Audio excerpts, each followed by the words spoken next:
Voltei aos quintos dos infernos, enlouquecido pelas drogas, com padecimentos internos que nem a morte derroga.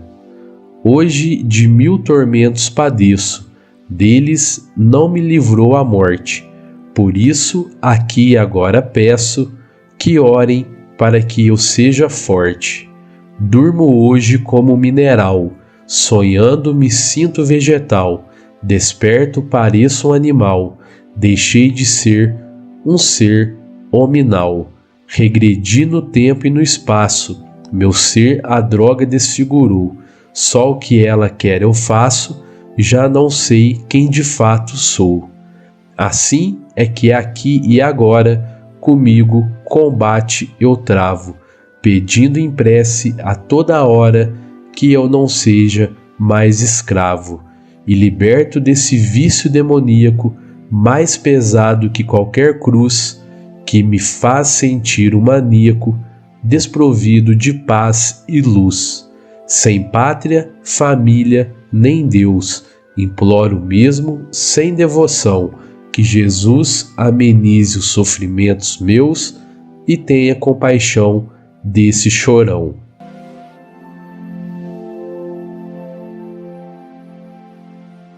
Bom, pessoal, na época então dessa psicografia, a mãe de Chorão não gostou muito, dessa carta que ele enviou, pois qual mãe que vai querer saber, que o filho está sofrendo e até dizendo que estava no inferno?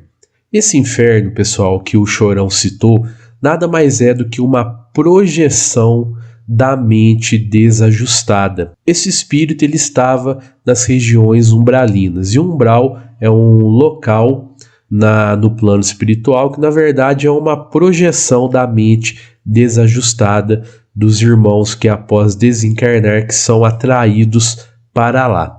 Esse desajuste da mente ele é muito comum e ele acontece com todos nós.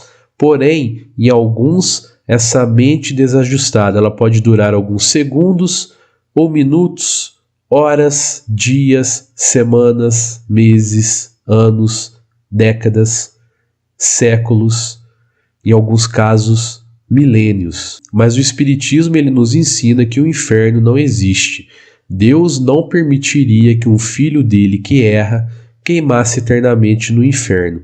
O nosso Pai, ele é amor, mas ao mesmo tempo o nosso Pai, ele é justiça.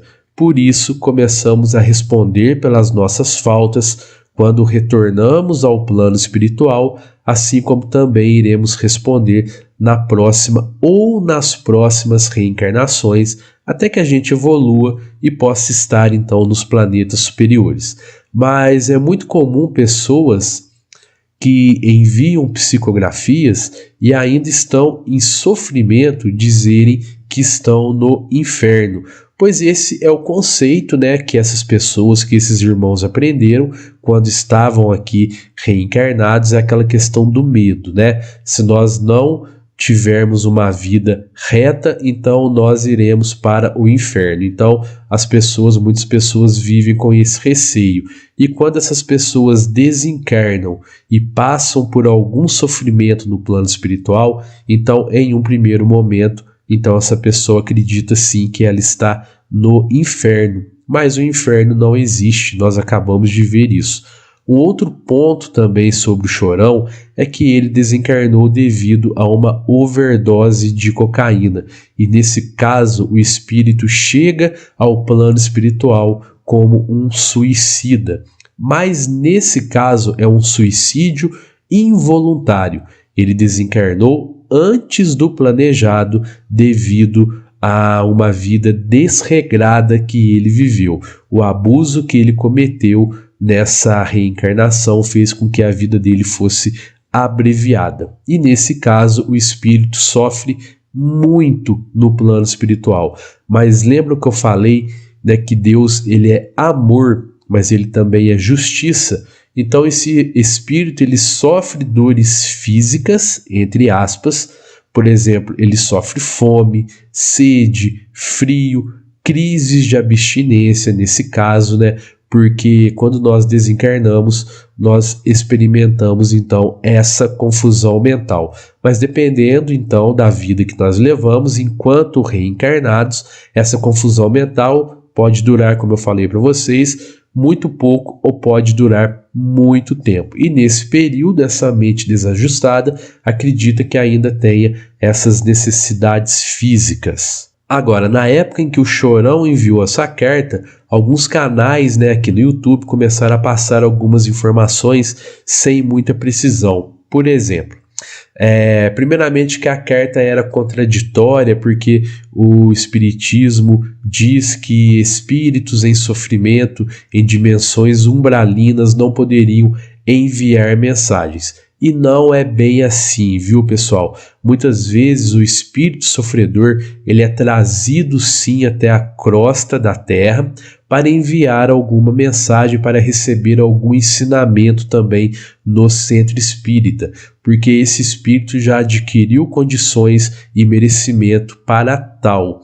Quando isso ocorre, geralmente esse irmão que sofre já vai ser resgatado, Ele já vai ser tirado, então, daquele imenso sofrimento que ele está experimentando. Alguns são resgatados sem serem trazidos aqui ao centro espírita, mas alguns são trazidos sim. Nós vemos isso na nossa vivência mediúnica, no nosso trabalho na casa espírita, e isso acontece praticamente todos os dias, e nas obras da codificação também tem várias comunicações de Allan Kardec com espíritos sofredores, inclusive com espíritos de suicidas. E nesse caso do Chorão, essa mensagem dele é um alerta da espiritualidade, principalmente aos jovens com relação ao uso de drogas, para mostrar que há consequências sérias e graves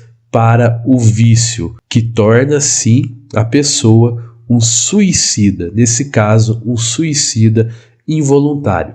Bom, mas e agora, passados já alguns anos de tudo isso? As notícias que nós temos é que sim, que o Chorão agora ele já está bem, ele já está em uma condição bem melhor, ele já foi resgatado. Pode ser que ele tenha sido resgatado quando ele enviou essa psicografia, tá, pessoal? Não tenho essa informação, mas ao que parece ele já foi sim resgatado, ele já teve a sua mente reajustada e ele tem consciência, de tudo que aconteceu e dos motivos que o fizeram sofrer tanto. Pelos relatos que nós ouvimos, o Chorão era uma pessoa muito bacana, quando estava reencarnado, uma pessoa do bem mesmo aqui na Terra, uma pessoa generosa, mesmo, e isso demonstra um certo grau evolutivo, é óbvio. E eu tenho certeza que se ele já não está, em breve ele estará sim trabalhando na tenda de trabalho do nosso amado Mestre Jesus. Tenho certeza que será no sentido de alertar aos jovens sobre o perigo das drogas, combatendo esse mal que ainda assola a nossa sociedade, e certamente o Chorão irá trabalhar junto aos irmãos que desencarnam devido ao vício. E de qualquer forma, vamos orar então a esse nosso irmão e orar a todos os nossos irmãos que se veem presos a essa escravidão que é o vício, que é a dependência química, e orar também aos nossos irmãos que estão desencarnando devido ao vício nas drogas. O que é muito triste, nós sabemos, mas nós podemos orar e tentar assim amenizar um pouco a dor e o sofrimento desses nossos irmãos. E eu queria agradecer a você que ficou comigo até aqui no final desse vídeo. Confere aí se você está inscrito no canal, se você deu um joinha aqui nesse vídeo, tá bom? Um fraterno abraço a todos e que assim seja!